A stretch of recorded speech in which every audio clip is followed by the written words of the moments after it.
Our Psalter this morning is Psalm 139, verses 1 through 6 and 13 through 18. It's also found on page 854 in your hymnal, if you prefer. O Lord, you have searched me and know me. You know when I sit down and when I rise up. You discern my thoughts from afar.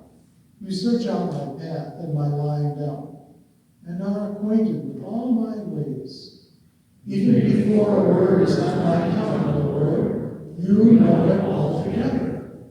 You pursue me behind and before, and lay your hands upon me. Such knowledge is too wonderful for me. It is high, I cannot attain it. For it was you who formed my inward parts. You knit me together in my mother's womb. I praise you, for you fearfully and wonderfully made. Wonderful are your works. You know me very well. My frame was not hidden from you. When I was being made in secret, intricately wrought in the depths of the earth, your eyes beheld my unformed substance. In your book were written the days that were formed for me, when none of them has yet existed.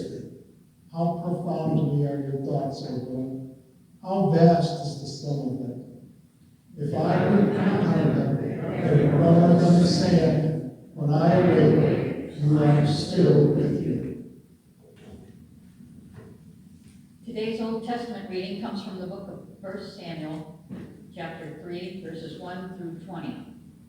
Now the boy Samuel was ministering to the Lord under Eli. The word of the Lord was rare in those days. Visions were not widespread.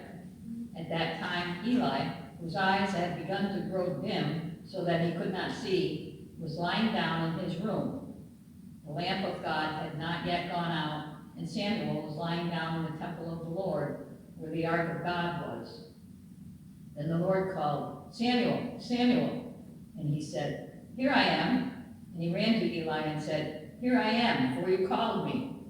But he said, "I did not call. Lie down again." So he went and lay down. The Lord called again, "Samuel." Samuel got up and went to Eli and said, "Here I am, for you called me." But he said, "I did not call, my son. Lie down again." Now Samuel did not yet know the Lord, and the word of the Lord had not yet been revealed to him. The Lord called Samuel again a third time, and he got up and went to Eli and said, "Here I am, for you called me." Then Eli perceived that the Lord was calling the boy. Therefore Eli said to Samuel, "Go lie down, and if he calls you, you shall say, 'Speak, Lord, for your servant is listening.'" So Samuel went and lay down in his place. Now the Lord came and stood there, calling as before, "Samuel, Samuel." And Samuel said, "Speak, for your servant is listening." Then the Lord said to Samuel, "See, I am about to do something in Israel that will make both ears of anyone who hears of it tingle. On that day I will fulfill against Eli all that I have spoken concerning this house, from beginning to end. For I have told him that I am about to punish his house forever for the iniquity that he knew, because his sons were blaspheming God, and he did not restrain them. Therefore I swear to the house of Eli that the iniquity of Eli's house shall not be expiated by sacrifice or offering forever." Samuel lay there until morning. Then he opened the doors of the house of the Lord. Samuel was afraid to tell the vision to Eli. But Eli called Samuel and said, "Samuel, my son?" He said, "Here I am." Eli said, "What was it that he told you? Do not hide it from me. May God do so to you, and more also, if you hide anything from me of all that he told you." So Samuel told him everything and hid nothing from him.